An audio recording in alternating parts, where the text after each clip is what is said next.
Hi!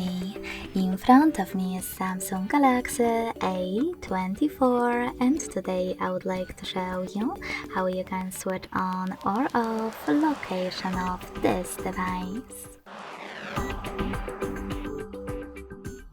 Begin by going into Tab menu and looking for Location shortcut.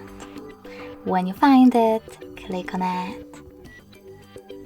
Then to disable location, tap on Close in the No Location Access pop-up. And when I go back, as you can see, location is now off.